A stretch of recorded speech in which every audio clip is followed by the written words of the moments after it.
सुबह का दिन था। मेट्रो स्टेशन पर हलचल तेज थी। लोग अपनी अपनी मंजिल की ओर भाग रहे थे और उन्हीं में से एक थी वो।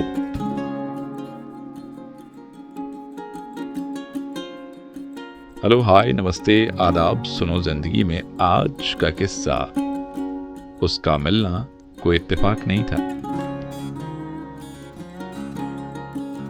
मंडे का दिन था।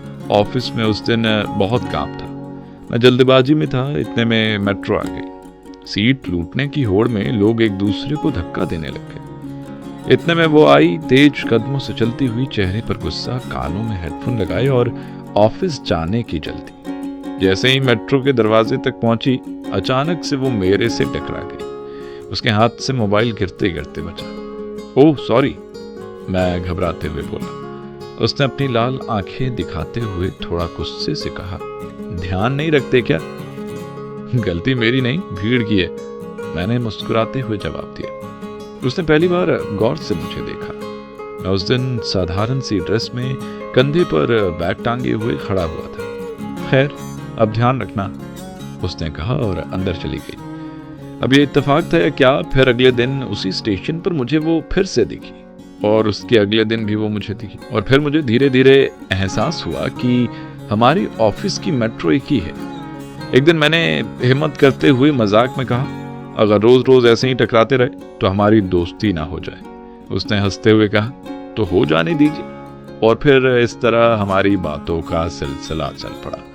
हम दोनों की सुबह की शुरुआत मेट्रो में एक दूसरे से मिलने से होती। बातों बातों में पता चला कि दोनों का जॉब अलग अलग सेक्टर में है, लेकिन हमारे शौक काफी मिलते जुलते थे। फिर किसी दिन बारिश हो गई, मेट्रो स्टेशन पर भीड़ बढ़ गई। मैंने कहा, आज तो ऑफिस पहुंचना मुश्किल है, चाय पिए क्या? पहली बार उसने हाँ कहा।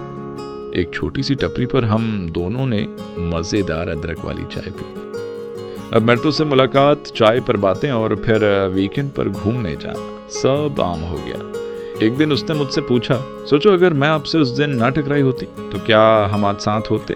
मैं मन ही मन सोचा और महसूस किया कि उसका टकराना कोई इत्तेफाक नहीं था। देखो यार, यही तो है ना जिंदगी, जब आपको कुछ पता ना हो और अगले ही पल आपसे कोई ऐसा टकरा जाए जो आपकी जिंदगी बदल कर रख दे। वो अंग्रेजी में कहावत है ना, life is unpredictable, embrace the uncertainty, for sometimes the best moments come from the unexpected। उम्मीद करता हूँ दोस्तों आपको हमारी ये छोटी सी लव स्टोरी पसंद आई होगी। पसंद आई है तो लाइक कीजिए। फिलहाल मिलेंगे फिर किसी दिन किसी नए किस्से कहानी के साथ। सुनते रहिए सुनो जिंदगी और मुझे दीजिए इजाजत। शुक्रिया।